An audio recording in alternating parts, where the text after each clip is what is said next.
Welcome to our channel sharpen maths. आज हम लोग देखेंगे TIFR 2025 में पूछा गया लीनियर अलजेब्रा का 3 क्वेश्चन। फर्स्ट क्वेश्चन जो मैंने लिया है वो ये है, एक लीनियर ट्रांसफॉर्मेशन डिफाइंड है तो उसके रिलेटेड सब्जेक्टिव बाइजेक्टिव पूछा गया है। एक मैट्रिक्स दिया गया है, सिमेट्रिक मैट्रिक्स, आप देख सकते हो, तो पॉजिटिव होगा नेगेटिव होगा। काफ़ी सिंपल सा क्वेश्चन है, so may be it's will be helpful for revision for upcoming CS and NET exam. जैसे ये क्वेश्चंस है, अगर ए स्क्वायर 0 है तो रैंक पे रिलेशन क्या होगा, है ना। तो करते हैं first question. Consider the linear map. एक लीनियर मैप गिवन है जो RX टू RX है। RX क्या है आपको सब पता होना चाहिए कि set of all polynomial which coefficient coming from real number, set of all polynomial, है ना। तो RX हो गया, RX टू RX, और उसको डिफाइन इस तरह से किया गया है। कोई भी एक एलिमेंट ले लिए तो RX का एलिमेंट किस टाइप का होगा, एक पॉलिनोमियल होगा जिसके कोफिशिएंट रियल से आ रहे होंगे। तो TPX को D/dx XPX से ऐसे डिफाइन किया गया है ट्रांसफॉर्मेशन को। तो आप चेक कर सकते हो ये लीनियर मैप होगा, ये लीनियर ट्रांसफॉर्मेशन के दोनों प्रॉपर्टी को सेटिस्फाई करेगा। अगर क्वेश्चन में गिवन है कि ऐसा है तो वो सेटिस्फाई कर रहा है। TP1x प्लस P2x लोगे तो TP1x प्लस TP2x आ जाएगा, और उसमें अल्फ़ा मल्टीप्लाई करोगे तो T alpha PX is equal to alpha TPX आ जाएगा, जो वैल्यू है गिवन है ना। Which of the following statement is true. तो T is injective, T is surjective होगा, T is surjective, T is not injective, T is bijective, T is neither injective nor surjective होगा, है ना। तो इसको करना है। तो सर्जेक्टिव बाइजेक्टिव चेक करने के लिए क्या तरीका है, अगर ये finite dimensional vector space given होता है लीनियर ट्रांसफॉर्मेशन का डोमेन और कोडोमेन, तो हम लोग मैट्रिक्स बना के भी चेक कर लेते हैं। अगर उसका मैट्रिक्स जो होता है n ऑर्डर का, उसका डिटर्मिनेंट अगर नॉन जीरो आता तो इन्वर्टिबल हो जाता, तो बाइजेक्टिव हो जाता। बट यहाँ पे आप देख सकते हो RX क्या है, इनफाइनाइट डायमेंशनल वेक्टर स्पेस है ना। तो इस केस में कैसे करेंगे, RX जो है set of all polynomial with real coefficient infinite dimension है ना। तो इसके बेसिस और इसका ऑर्डर बेसिस कर सकते हो, है ना, काउंटेबल नंबर ऑफ बेसिस होंगे। तो इसको कैसे करेंगे, तो बेसिक रूल भी लगा सकते हैं सर्जेक्टिव बाइजेक्टिव चेक करने के लिए। सबसे पहले TPX कैसे डिफाइन है, TPX is equal to D/dx XPX, इस तरह से डिफाइन किया हुआ है। तो अगर कोई नॉन जीरो पॉलिनोमियल के लिए इसका इमेज अगर ज़ीरो आ जाएगा तो बोल देंगे कर्नल जो है, कर्नल में कर्नल ऑफ टी क्या होगा, नॉन जीरो होगा। मतलब कुछ नॉन जीरो एलिमेंट होंगे, कुछ एलिमेंट फैक्टर्स के होंगे, RX फैक्टर स्पेस के कोई एलिमेंट आ जाएंगे, तो ये क्या हो जाएगा, बाय डिफिनेशन ऑफ इंजेक्टिव, वहाँ से बोल सकते हैं कि ये नॉट इंजेक्टिव होगा। बट कर्नल में अगर जीरो आए, कर्नल का डायमेंशन जीरो आ जाए, है ना, कर्नल में इम्पर्टी एलिमेंट है, तो ये क्या हो जाएगा, इंजेक्टिव हो जाएगा। ऐसा होता है ना, a function a linear transformation is injective if and only if kernel has no any element. तो चेक करेंगे कि कौन से एलिमेंट के लिए इसका इमेज जीरो आ रहा है। मान लेते हैं जनरल कोई PX एक पॉलिनोमियल है, उसके लिए इसका वैल्यू क्या आ रहा है, जीरो आ रहा है। नॉन जीरो के लिए मान लीजिए जीरो आ रहा है, तो देखते हैं क्या ऐसा सेटिस्फाई हो पाता है। तो इसका इमेज क्या आएगा, D/dx XPX, इसका वैल्यू जीरो। अब हमें चेक करना है कि जीरो किस पॉलिनोमियल के करस्पॉन्डिंग आ रहा है। तो TPX is equal to zero होगा, है ना। PX लिए हैं तो देख मान लेते हैं कि इसका इमेज जीरो आ रहा है। अगर नॉन जीरो के लिए ऐसा हो जाएगा तो नॉट इंजेक्टिव होगा, बट जीरो के लिए होगा, जीरो पॉलिनोमियल ओनली आएगा, यानी कर्नल में सिर्फ जीरो एलिमेंट आएंगे, तो वे क्या हो जाएगा, इंजेक्टिव हो जाएगा। तो D/dx दिस जीरो, दोनों तरह इंटीग्रेशन कर देंगे तो क्या हो जाएगा, XPX is equal to zero होगा ना। डेरिवेटिव है, इधर जीरो है, इंटीग्रेशन करेंगे जीरो का इंटीग्रेशन जीरो आएगा। एक तो वेरिएबल है, PX एक पॉलिनोमियल है, polynomial can be constant polynomial और नॉन कांस्टेंट पॉलिनोमियल। तो PX जो है एक कांस्टेंट पॉलिनोमियल भी होगा। तो x तो वेरिएबल है, तो PX इज इक्वल टू यहाँ से क्या आ गया, जीरो आ गया।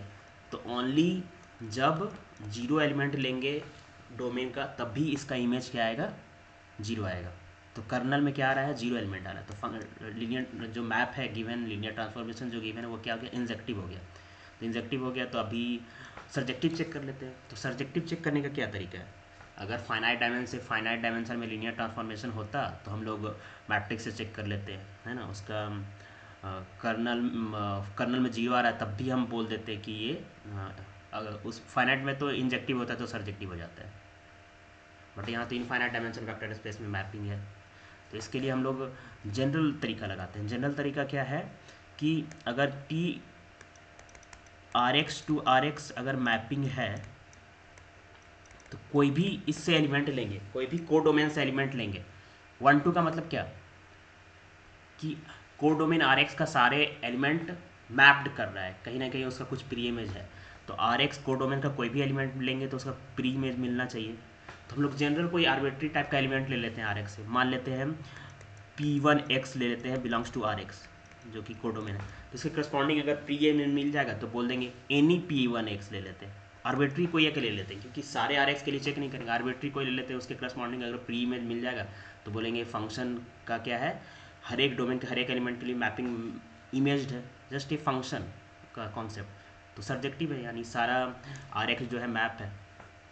तो P1X कब आएगा, मान लेते हैं समथिंग इसका मतलब क्या हो गया, TPX हम लोग मान के चल रहे हैं कि समथिंग के लिए P1X आ रहा है, यानी TP1X नहीं D/dx x px का मैपिंग क्या आ रहा है, P1X आ रहा है। इंटीग्रेट कर देंगे तो x px P1X इंटीग्रेशन आ जाएगा। तो Px क्या आएगा यहाँ से, P1X क्या आएगा, वाट मान लिया P1X, मान लिया आप समथिंग मान लो कि अगर जैसे मान लेते हैं हम लोग, यहाँ पे करता हूँ ना मैं, मान लेते हैं आप Px is equal to A0 plus A1X plus A2X² ऐसे लेते हो तो TPX क्या आएगा, शायद आपको नहीं दिख रहा होगा। तो TPX लेंगे तो क्या आएगा, D/dx x A0 plus A1X plus A2X² dot dot, है ना। तो मान लिया ANXN ले लेते हैं, तो इसका वैल्यू क्या आएगा हमारा D/dx A0X प्लस A1X² ये आएगा। इसका डेरिवेटिव करेंगे तो क्या आएगा, A0 plus 2A1X plus 3A2X², इस तरह से आएगा। तो कहीं ना कहीं इसी का इंटीग्रेशन करेंगे तो Px हमारा आ जाएगा, ठीक है। ये हमारा क्या आ गया, डेरिवेटिव का वैल्यू आ गया दिस। अब इसका इंटीग्रेशन मान लिया करते हैं तो ये आ जाएगा एक्स प्री इमेज आ जाएगा। तो उसी तरह से हम लोग इसका वैल्यू क्या आएगा, P1X का इंटीग्रेशन समथिंग आएगा, कुछ भी आएगा, जो भी आए कुछ, उसमें x से डिवाइड करेंगे तो एक पॉलिनोमियल हमें मिल जाएगा, जो कि एक पॉलिनोमियल मिलेगा फिक्स है, क्योंकि कहीं ना कहीं P1X का इंटीग्रेशन करेंगे तो जितने टर्म्स आएंगे पॉलिनोमियल के उसमें x होगा, और उसमें डिवाइड करेंगे तो एक पॉलिनोमियल ही बचेगा। तो इसका जो प्री इमेज आएगा Px आएगा, जो कि बिलोंग करेगा Rx से, ठीक है, समझे। तो हर एक इमेज कोडोमेन का एलिमेंट के लिए एक प्री इमेज मिल जाएगा, यहाँ से बोल सकते हैं। ये समझे कैसे किया मैंने कि T of Px is equal to P1X, मान लेते हैं कि P1X कहीं इसका इमेज आ रहा है तो इसका value according to linear transformation ये गिवन है। अब इसको दोनों तरफ इंटीग्रेशन करेंगे तो P1X का इंटीग्रेशन करेंगे, एक पॉलिनोमियल है, मे भी कांस्टेंट होगा, इंटीग्रेशन करेंगे तो x आएगा, और Px निकालेंगे तो x से डिवाइड कर देंगे, कांस्टेंट भी होगा उसका इंटीग्रेशन के चलते, उसमें हर एक टर्म में x आ रहा है, इससे x से डिवाइड करेंगे तो एक पॉलिनोमियल ही बचेगा। ऐसा नहीं है कि QX का एलिमेंट आ जाए, यानी रेशनल टाइप के पॉलिनोमियल कभी नहीं आएंगे। ओके, तो ये तो हो गया हमारा ये क्वेश्चन, तो बाइजेक्टिव भी हो गया यहाँ पे, यानी सब्जेक्टिव इंजेक्टिव दोनों हो गया, तो ये क्या हो गया, बाइजेक्टिव हो गया। तो 9 का C हमारा ट्रू हो गया। नेक्स्ट क्वेश्चन पे आते हैं। ये काफ़ी सिंपल क्वेश्चन है कि let A is equal to this, यानी एक सिमेट्रिक मैट्रिक्स गिवन है, तो consider the following statement, A has positive eigenvalue, A has negative eigenvalue, which of the following statement is true, कौन सा true है, first true second true. तो symmetric matrix है तो सारे eigen value real होंगे, ये तो कन्फर्म है। पॉजिटिव होगा नेगेटिव होगा चेक करने के लिए क्या करेंगे, ए इज इक्वल टू क्या गिवन है 1 2 1 2 1 2 1 2 1। तो यहाँ से देख सकते हैं अगर इस मैट्रिक्स का सारा रो का सम इंटीज के सम का रो के इंटीज का सम क्या है 4 है, तो एक आइगन वैल्यू क्या होगा लैम्डा वन 4 आएगा ही आएगा, ठीक है, एक आइगन वैल्यू 4 आएगा। ट्रेस ऑफ ए देखे तो क्या आएगा 3 आएगा। और इसका अगर मान लीजिए डिटर्मिनेंट निकाल लेते हैं, क्यों निकालते हैं डिटर्मिनेंट, अगर डिटर्मिनेंट अगर नेगेटिव आ जाए, डिटर्मिनेंट अगर नेगेटिव आ जाए तो क्या कंक्लूजन हो सकता है, पॉजिटिव नेगेटिव हो सकता है आइगन वैल्यू, तीनों नेगेटिव भी हो सकता है। बट अगर ट्रेस पॉजिटिव है तो तीनों नेगेटिव नहीं हो सकता है, तो हम लोग से यहाँ से कंक्लूड कर सकते हैं। तो इसका अगर डिटर्मिनेंट निकाले तो क्या आएगा 1 into 1 minus 4 minus 2 into 2 minus 2 plus 1 into 4 minus 1, तो ये -3 0 प्लस 3, तो का वैल्यू क्या आ गया 0 आ गया। तो डिटर्मिनेंट इसका 0 आ गया, डिटर्मिनेंट 0 आ गया, इसका मतलब एक आइगन वैल्यू क्या होगा 0, ठीक है।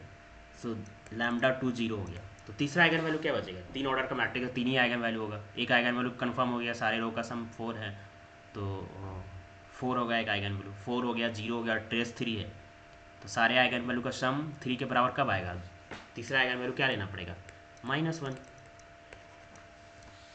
है ना। तो हो गया, इस तरह से कॉमन सेंस से ये क्वेश्चन ईजिली बन जाएगा। काफ़ी सिंपल क्वेश्चन था ये बोले जाए तो, क्योंकि पॉजिटिव आइगन वैल्यू आया है, नेगेटिव आइगन वैल्यू भी आया, तो ये 1 and 2 both true. Next question पे आते हैं, A be a non zero n/n matrix with real entries where n greater than 1, consider the following statement, if a square is equal to 0 then rank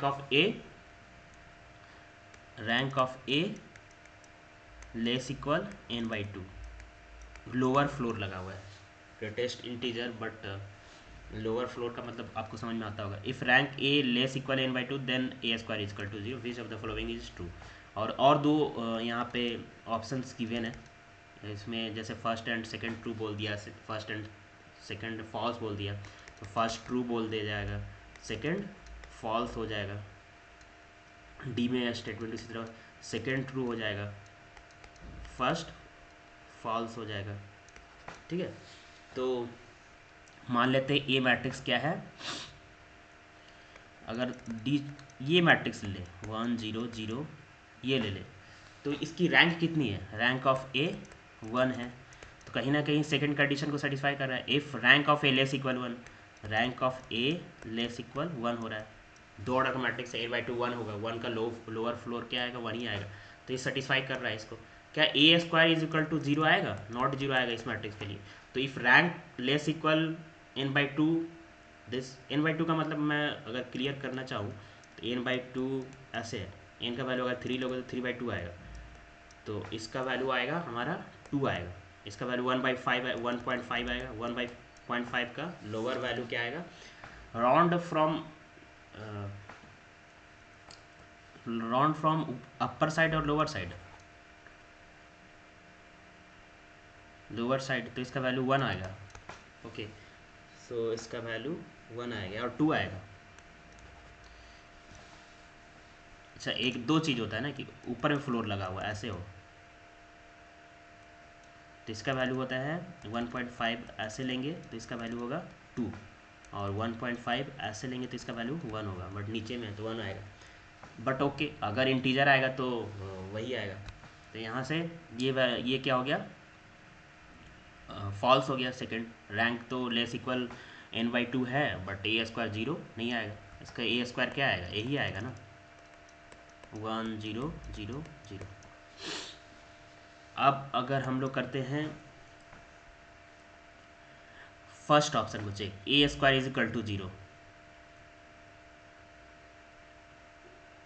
then rank of A less equal N by two, ऐसा होगा। तो ऐसे questions के लिए हम लोग Sylvester inequality लगा देते हैं। सिल्वेस्टर इनक्वालिटी, उसमें क्या बोला जाता है कि rank of A, square matrix है तो rank of A plus rank of B less equal rank of A B plus N, ये होता है। तो हम दोनों को ए ले लेते हैं, तो टू ऑफ रैंक ए क्या हो जाएगा, लेस इक्वल, गिवन क्या है, ए स्क्वायर इजक्वल टू जीरो, यानी रैंक ऑफ ए स्क्वायर क्या होगा, जीरो, जीरो प्लस एन। यहाँ से आ जाएगा हमारा, यहाँ से हमारा आ जाएगा rank of A less equal N by two. ठीक है, अगर हाँ, अगर ये एन का वैल्यू इवन नंबर होगा तो ये क्या होगा हमारा, एक इंटीजर आएगा, तो ये ट्रू है ही।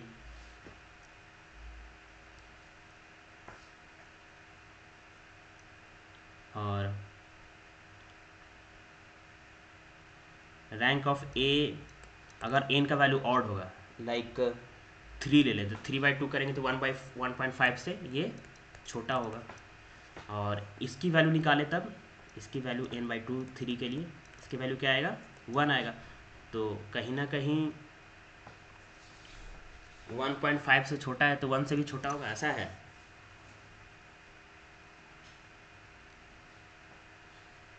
क्लियर है, क्योंकि रैंक जो होगा कहीं ना कहीं इंटीजर होगा ना, तो वो 1.5 से हमारा छोटा आएगा, तो n बाई टू से भी छोटा आएगा।